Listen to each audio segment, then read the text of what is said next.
रबा माली साल 2024-25 का कौमी इक्तिसादी सर्वे आज जारी किया जाएगा। हुकूमती दस्तावेज़ात के मुताबिक वफाकी हुकूमत बेशतर तरक्याती अहदाफ हासिल करने में नाकाम रही।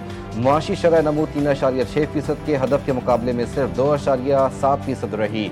ज़राई और खिदमात के शोबे में भी मुकर्ररा अहदाफ हासिल न कर सके, ताहम सनती शोबे ने बेहतर कारकर्दगी दिखाई और 4.4% के हदफ के मुकाबले 4.8% तरक्की रिकॉर्ड की गई। मजमूई सरमायाकारी, फिक्स्ड और प्राइवेट इन्वेस्टमेंट भी अहदाफ से कम रही, जबकि कौमी बचत हदफ से ज़्यादा यानी 14.1% रिकॉर्ड की गई। महंगाई का हदफ हासिल कर दिया गया, औसत शरह सिर्फ 5% रही। पहले 9 माह में मजमूई आमदनी में 36.7% इजाफा हुआ। बजट खसारा 23.9% कम हुआ और प्राइमरी बैलेंस में 114% से ज़ायद बेहतरी। वज़ीर ख़जाना वफाकी बजट 2025-26 कल पार्लियामेंट में पेश करेंगे। नए वफाकी बजट का मजमूई हुजम 17,500 अरब रुपए मुकर्रर किए जाने का तखमीना। ज़राए के मुताबिक हुकूमत का दरामदी अशिया पर फेडरल एक्साइज ड्यूटी बढ़ाने का फैसला। महंगे दरामदी फर्नीचर, इमारती सामान, बर्तन, चॉकलेट और टॉफियाँ मजीद महंगी होंगी। आम दरामदी फ्रोजन गोश्त पर ड्यूटी कम करने की तजवीज़। मकामी सनतों के लिए इम्पोर्टेड खाम माल पर विद होल्डिंग टैक्स में नरमी का इम्कान। 3500 से ज़ायद दरामदी अशिया पर एडिशनल रेगुलेटरी ड्यूटी में कमी मुतवक्के। 850 सीसी गाड़ी पर सेल्स टैक्स में 5.5% इजाफा मुतवक्के। एक रात में सब कुछ तब्दील नहीं किया जा सकता, वक्त दरकार है। वज़ीर ख़जाना मोहम्मद औरंगज़ेब कहते हैं कि बजट पर कबल अज़ वक्त कुछ कहना मुश्किल है। इकनॉमिक सर्वे आज पेश किया जाएगा। बजट 10 जून को आएगा। मईशत में इस्तेहकाम आया है। मीडिया के वाजिबात जल्द अदा होंगे और पाक भारत कशीदगी में मीडिया का किरदार काबिल तारीफ रहा। स्पीकर कौमी असम्बली ने वफाकी बजट के लिए अजलास के शेड्यूल की मंजूरी दे दी। वफाकी बजट 2025-26 10 जून को कौमी असम्बली में पेश किया जाएगा। अयाज सादिक के मुताबिक 11 और 12 जून को इजलास नहीं होगा। 13 जून को कौमी असम्बली में वफाकी बजट पर बहस का आगाज होगा। 23 जून को कौमी असम्बली में 2025-26 के मुख्तस करदा ज़रूरी अखराजात पर बहस होगी। 24 और 25 जून को डिमांड ग्रांट्स कटौती की तहारीक पर बहस और वोटिंग होगी। 26 जून को फाइनेंस बिल की कौमी असम्बली से मंजूरी होगी।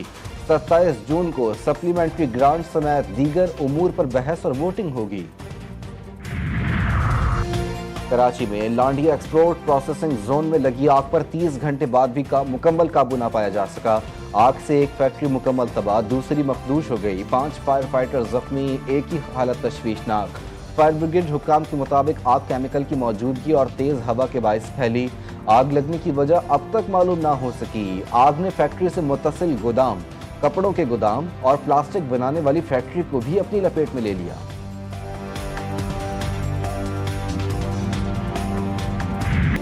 पाकिस्तान का सिफारती वफ्द लंदन में मौजूद वफ्द बरतानिया में भारतीय जारहत पर आगाह हुकूमत पर जानिबदारी का इल्जाम।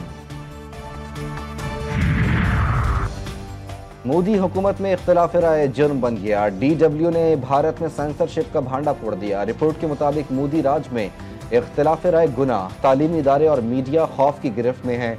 ऑपरेशन सिंदूर की नाकामी छुपाने के लिए मोदी सरकार ने आज़ादी इजहार को निशाना बना डाला।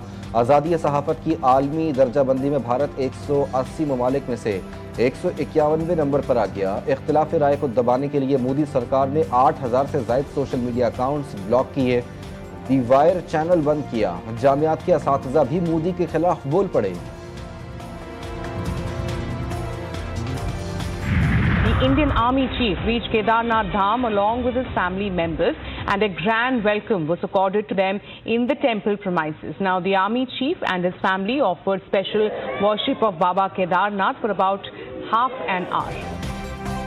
भारतीय आर्मी चीफ की मंदिर यात्राओं ने सेकुलरिज्म पर सवालात उठा दिए। जनरल उपेंद्र द्विवेदी जी जगह जगह हिंदू पंडितों को माथा टेकते और मोदी की गुड लिस्ट में जगह बनाने की कोशिश करते नजर आ रहे हैं। अक़लियतें तशवीश में मुब्तला, पंडितों को माथा टेकते जनरल अक़लियतों के एतमाद को मुतज़लज़ल कर रहे हैं। इंडियन मिलिट्री की वर्दी पर ज़ाफ़रानी दाग आइन की बेहुरमती की निशानी बन चुका। वज़ीर आज़म शहबाज शरीफ का मुख्तलिफ ममालिक के सरबराहान को टेलीफोन। तुर्क सदर रजब तैयब एर्दोगान को ईद उल अज़हा की मुबारकबाद दी। वज़ीर आज़म का तुर्क अवाम सदर रजब तैयब एर्दोगान के लिए नेक ख्वाहिशात का इजहार। जंग के दौरान पाकिस्तान की गैर मुतज़लज़ल हिमायत पर तुर्क सदर का शुक्रिया अदा किया। दोनों रहनुमाओं का गुज़िश्ता मुलाकात में किए गए अहम फैसलों पर तेज़ी से अमल दरामद पर इत्तेफाक। वज़ीर आज़म की काज़ाकिस्तान के सदर और अवाम को ईद उल अज़हा की मुबारकबाद। दोनों रहनुमाओं का दो तरफ़ा ताल्लुकात पर तबादला ख्याल। दोनों रहनुमाओं को दो तरफ़ा ताउन को बढ़ाने के आज़म का यादा।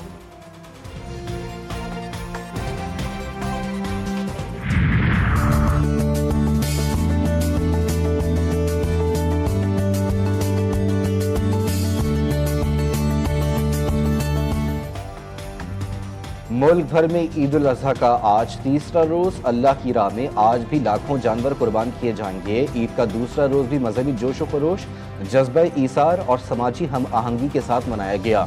लाखों शहरियों ने सुन्नत इब्राहिमी की पैरवी करते हुए जानवरों की कुर्बानी पेश की। रिश्तेदारों, गरीब, मुस्तहिकीन, नादार लोगों में गोश्त की तकसीम का सिलसिला भी जारी रहा। आज से 12 जून तक मुल्क भर में शदीद गर्मी होगी। महकमा मौसमियात ने पेशगोई कर दी। कश्मीर, केपी, इस्लामाबाद और पंजाब में दिन का दर्जा हरारत मामूल से 5 से 7 डिग्री ज़ायद रहने का इम्कान।